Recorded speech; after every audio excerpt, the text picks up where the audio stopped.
పార్టీలో ఆ యొక్క భావాలు తెలిసిన వ్యక్తిని పెట్టాలనే ఉద్దేశంతో ఈ 2017 ముందున్న వాళ్ళకి ఇవ్వాలనే ఒక నిర్ణయము అటు రాష్ట్రంలో గొప్ప ఒకరు తక్కువ అని చెప్పి వేరు చేయడానికి కాదు, అట్లా అని చెప్పి సుదీర్ఘంగా 30 ఏళ్ళకెళ్ళి పార్టీలో ఉండి ఏమి పని చేయకుండా ఒక కుర్చీలో కూర్చొని నేను 30 ఏళ్ళుగా పార్టీ కోసం కష్టపడుతున్నా, ఏది చేయాలన్నా నాకే చెప్పి చేయాలి, నాకు చెప్పకుండా చేస్తే ఊరుకునే లేదంటే అసలు పరిస్థితి కూడా ఉండదు.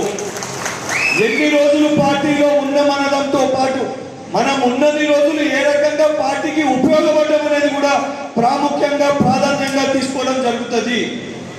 దానికి ఉదాహరణ నేను 2014లో ఎన్ఎస్ఓ రాష్ట్ర అధ్యక్షుడిని ఎన్నుకోబడ్డాను.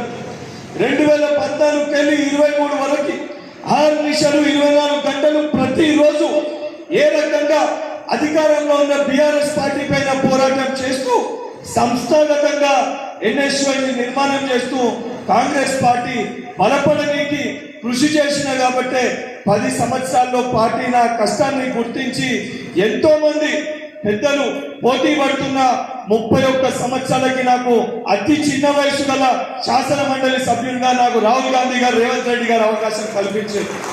ఇది పార్టీ విధానం. పరిస్థితులు తెలిసి కష్టంగా ఉన్నాయని చెప్పి తెలిసినప్పటికీ కూడా అనిల్ అన్న సొంటోళ్ళు ఎంతో మంది అన్నారు చాలా కష్టమైన పరిస్థితి ఉంటుంది, కానీ పార్టీ నీకు అవకాశం ఇస్తున్నప్పుడు ఇంత చిన్న వయసులో నువ్వు అవకాశాన్ని నిలబెట్టుకోవాలంటే ఓట్లు వస్తే రావా అనేది పక్కన పెట్టి నికార్సైన కాంగ్రెస్ పార్టీ కార్యకర్తగా అక్కడ వెళ్ళి పోటీ చేసి 3 సంవత్సరాలు పనిచేసిన 15 రోజుల ముందు వరకు కూడా నువ్వే అక్కడ అభ్యర్థి అని పార్టీ చెప్పారు. కానీ ఆఖరి నిమిషంలో నాకంటే ఇంకొక వ్యక్తికి టికెట్ ఇస్తే ఆడ పార్టీ గెలుస్తుంది, పార్టీ గెలుపు ముఖ్యమని చెప్పి పార్టీ పెద్దలు నాకు చెప్పగానే ఒక్క మాట మాట్లాడకుండా ఆ నియోజకవర్గాన్ని కూడా విడిచిపెట్టి మళ్ళీ హైదరాబాద్ పోయిన ఎన్ఎస్ఐ కార్యక్రమాన్ని చేపట్టుకున్నా.